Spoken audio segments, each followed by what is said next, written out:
I have some really big news for you guys. So you know that balance patch that they talked about? If you're subbed to my YouTube, you'll know about it because I talked about it before. Well, that balance patch is going to come out with all these changes that are in the PTR because they are already live. Now, there's a New World database type place that took the PTR files and got them all on their website. And there's someone in the forums who painstakingly went through all that, went through different posts and things to get a comprehensive list together of all the balance changes that people have figured out so far. And there are so many of them, guys. If you quit the game because it was unbalanced, you may want to give it a second shot soon because lots of stuff is going to change. In particular, life staff's going to get nerfed, and there's going to be a healing debuff ability in the game, and it's going to be pretty crazy. So let me pop up the post, which is right here. Okay. List of PTR weapon skill tree changes and other stuff. Sky got it from all these sources, put it all together. So first change is Great Axe, gravity passive updated to after you cause a pull, your foe is rooted for 0.25 seconds. I think that's a nerf. I don't remember what it was before, but I think that makes it not as strong. And then hammer. Okay. Wrecking Ball Fortify buff duration increase. So you get more Fortify on the hammer longer. Wrecking Ball does more damage. Mighty Gavel is you get the cooldown back faster. Mighty Gavel does more damage. Mighty Gavel final upgrade damage increase. So it does, Mighty Gavel does more damage. Armor Breaker Rend upgrade. So the buff, the Rend from Armor Breaker is increased by 5%. Armor Breaker does 25% bonus damage to full HP enemy instead of 15%. So Armor Breaker buff again. Warhammer Exhaustion from abilities passive now reduces enemy stamina regen by 20%. So Warhammer's just getting buffed, but only on the skills that people don't use as much. So, the ones that you're getting hit by all the time with the Warhammer, those are mostly untouched. I don't know. Not very many people get hit by Mighty Gavel, though I know someone who uses it. Sword. Leaping Strike damage got buffed by 15%. Leaping Strike cooldown got reduced by a lot, 25 to 18. Shield Bash weaken got extended from 4 seconds to 10 seconds. So just a little bit of love given to the sword players. Hatchet. AoE disease cloud duration increased. It basically doubled. Disease throw debuff durations increased by double. Disease throw on less than 30% HP enemy debuff durations upgrade 15 seconds. Wait, I'm not familiar with Hatchet, so Hatchet users, please comment and tell me I'm not. That one's a little confusing. Rending throw cooldown reduced from 15 to 8. Holy cow. Spear. Cyclone base damage increased from 110 to 130. Sweep coup de grace. Bonus attack buffed damage increased by 25%. Perforate base damage of each hit increased by 10%. Skewer bleed damage over time / tick damage increased 10% per second. So it's up to 20% per second now. So just buffs for the spear. So more DPS buffs. Bow. Poison shot cooldown reduced 35 seconds to 30. Poison shot direct hit upgrade nerfed. So now a directed from poison shot does not do double damage. Instead, it does 150% damage. No more 5,000 hits. I think that's how people are doing them. Some of those 5,000 hits on people, 6,000 damage. Poison shot can no longer headshot. Oh, wow. So that's pretty big. That's pretty massive. Rain of Arrows AoE radius increased by 0.5 meters. Now, Rain of Arrows is a little bit better. Rapid Shot cooldown reduced from 20 seconds to 14 seconds. So Rapid Shot, you'll be able to use it more often. So Poison Shot got nerfed. Rain of Arrows got a little bit buffed. And Rapid Shot got a little bit buffed. So the muskets. Sticky Bomb base damage increased from 175 to 235%. That's a lot for a Sticky Bomb. Which makes sense because Sticky Bomb's easy to dodge and you can iframe the explosion if you get stuck. Power Shot cooldown reduced from 15 seconds to 12 seconds. Shooter Stance cooldown reduced by 2 seconds, not much of a change. Stopping Power cooldown reduced from 18 to 15, not a huge change, but a little bit. The Rapier. Tondo Bleed cooldown reduced from 11 seconds to 6. Riposte Stun base duration increased from 1.5 to 2, so that's pretty noticeable for a stun. Riposte Stun duration upgrade increased from 2 to 2.5, so now we get 2.5 max. That's pretty crazy. Riposte cooldown reduced from 20 seconds to 12 seconds. Okay, that'll be pretty cool. If you're a Rapier player, you're really going to like that. Momentum final passive buff increased from 25 to 30% damage. That's okay. It's nice. It's quality of life. Okay, now this is pretty massive. Fire Staff. Fireball can no longer crit. Wow. That's pretty big, guys. That's a pretty big change. Fireball hit like a truck, if I remember right. Unless I'm getting it mixed up. Over 50% mana passive nerfed, 10% empower to 5%. Okay, so now it was when you're over 50% mana, you did 10% more damage. Now it's only 5. Bonus ability crit chance passive got nerfed, so now you're only at 10% bonus crit instead of 15. No damage taken in for 3 seconds bonus damage passive nerfed. My god, the way that's worded is confusing as hell. Nerf for that, though. If you're a Fire Staff user, you know who you are, you know what that is. Holding Fire Staff, crit damage passive also nerfed, so crits do less damage. Well, with that buff, the buff, you know, that's perk or trait does less damage. Rune of Helios, bonus damage nerfed by 5%. Not a huge nerf, but a nerf. Flamethrower base damage increase, so they want to see more love to Flamethrower since nobody's using it, which I don't blame them. Flamethrower is kind of doo-doo. Damage when under 50% max HP. Passive got nerfed by another 5%, like 5% less damage. Pillar of Fire base damage buffed from 134 to 170. That's a pretty fat buff for Pillar of Fire. Holy cow. Singe / watch it burn. Swap places. Oh my god, the way you word it. Makes it hard to reach Rune of Helios. Wait. What? You'll know. I don't know. I'm not a Fire Staff player, so I don't know what that's saying. But if you're Fire Staff, you know what that means. Please tell me. Okay, Ice Gauntlet. Ice Shower cooldown reduced or increased. So Ice Shower is now a 30-second cooldown instead of 20-second cooldown. Huge nerf. Wind Chill base damage increased by 4%, so Wind Chill's slightly better. Bonus crit damage at full stamina got reduced from 15 to 10, so less damage from bonus crit damage.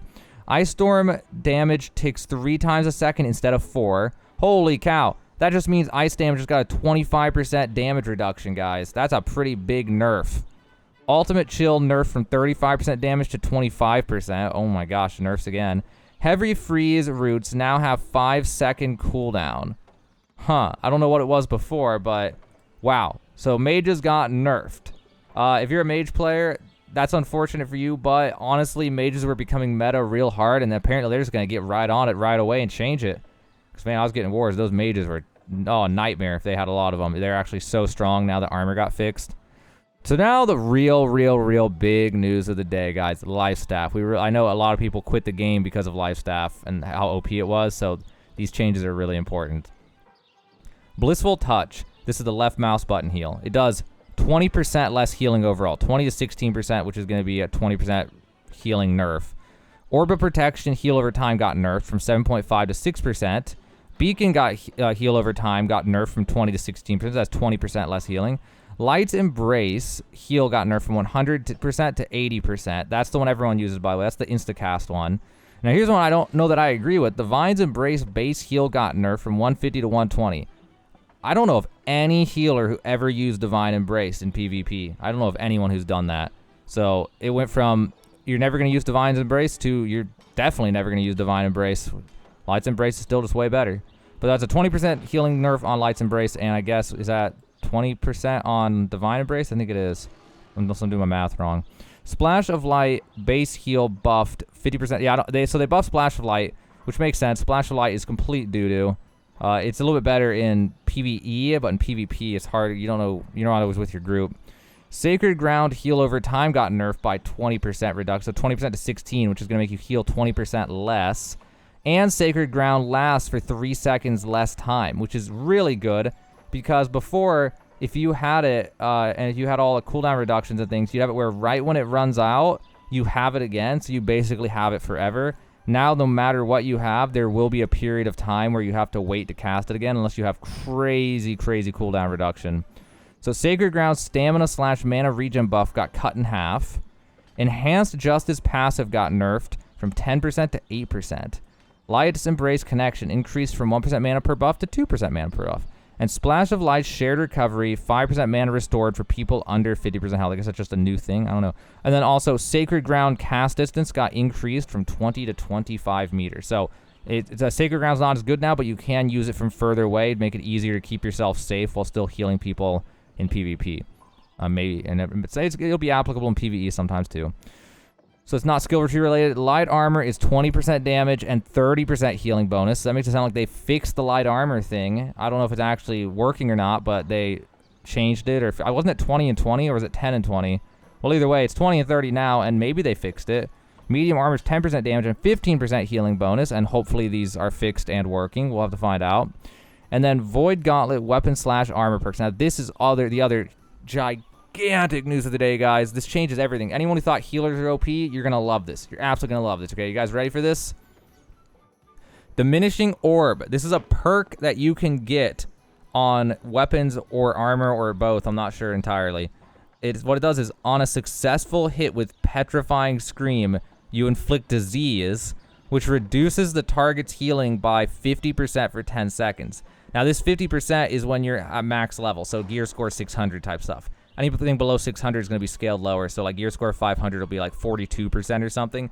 But basically, if you scream at someone and you get that, you connect with it, they are going to heal for 50% less. So if you can get in there, this is going to make Void Gauntlet tank players so helpful in wars, because Void Gauntlet is going to pair really well with tank. There's a lot of ways you can use it, but it goes pretty well with sword and shield. So you can just go with sword and shield and get close, because Petrifying Scream's a close range ability. So you're going to get in there, get close, scream at them, and then everyone can clean them up and they can't heal themselves. It's almost like Ana Grenade on Overwatch, if you're familiar. So that is pretty massive. That's the biggest news out of all this. That is the biggest news of all that. That's going to be game-changing. 10 seconds. You're going to cut their healing in half. You can get a hold of them and use it on them. Freaking crazy. We also got Putrefying Scream. On activation, Oblivion removes a limited duration buffs from enemies within its radius. We have Nullifying Oblivion. On hit, Orb of Decay reduces the duration of the target's buffs by 50%. So help to strip buffs off people. That would be really nice to, mess with healers. I wonder if that's going to affect honing stones and stuff too, and food buffs. I don't know. We'll have to find out. Slowing Tether. On successful hit, Baleful Tether inflicts slow, reducing the target's move speed by 30% for 3 seconds. That's also really good. That's actually pretty darn good too if you're using Slowing Tether. Or Baleful Tether, I mean. Voracious Blade. While below 50% health, successful Void Blade hits heal self for 30% of the damage done. Now for DPS Void Gauntlet players, that's going to be one of the best ones you can get. Because if you combo that with a lot of the other stuff that's in the kit, you should be able to pull out your Void Blade on a melee who's beating you up and just swing back on him and be able to just heal through the damage for the most part, or at least get close to it. Then we have Empowering Rupture. On killing blow of a target you've afflicted with Essence Rupture, gain Empower, increasing your damage by 30% for 5 seconds. Now, it's always hard in any of these killing blow ones. I don't like them personally. But man, if you get that killing blow, you get 30% damage. That's a lot of damage. That's a lot of damage. So, those are the patch notes, basically, of what's going to become in the balance change with this update.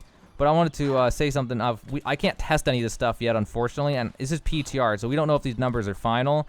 I can see them in here, but it is broken. So you go into here, and I go to, say, Plate Greaves, and you go down to the bottom, and we got all these the Void Gauntlet charms. And first off, we have Orichalcum Void Gauntlet Charm and Orichalcum Void Gauntlet Charm giving 2 different things, so they're not even really implemented yet. We have 2 Star Metal Void Gauntlet ones, and I tried opening up a crap ton of the chests that they give you with gear. There wasn't a single Void Gauntlet perk on any of them. I tried crafting like 100 Void Gauntlets. It took me like an hour or 2 to get the mats and craft them on the PTR, and I didn't get a single perk. So they're not implemented yet. They could change, but hopefully by the time they release this, whenever that is, 3 days, 7 days, 14, whenever this comes out, they'll have all these implemented. But you can see right here, Putrefying Scream. Inflicts disease, reducing the target's healing by 25% for 10 seconds. So that's the one. That's the big one to look out for. That's going to be one of the biggest things in the kit, especially for tank players who run Void Gauntlet. That's going to be extremely useful in PvP, especially in wars. Now remember, guys, this is PTR. These are subject to change. Those numbers are not final. They could absolutely change those numbers by the time this goes live. But right now, that's generally what we're looking at, what they're going to do, and how they're going to change it. I just wanted to keep you guys up to date on what's going on in New World and the PTR, so you guys don't have to go play on the PTR and figure it out yourself. Also, feel free to subscribe to this YouTube for New World news, New World guides, New World information. I try to post helpful New World information every single day, up to 3 times a day. So make sure you're subscribed for that if that sounds interesting to you. But now you know the changes with the balance patch coming out. Balance patch is coming sooner rather than later and is balancing a lot of things. We're getting fire and ice nerfs. We're getting DPS buffs. We are getting lifestaff nerfs. And a lot of things got changed here and there with different abilities. So it's going to be really interesting how it pans out. I'm very excited to see how it all plays out in actual wars and stuff. And yeah, I'm very, very excited to see this change. I'm pretty happy about them. This sounds pretty good. Some of the things might not be perfect, but overall, this balance patch sounds pretty good. And I'm pretty excited to see it on the live servers.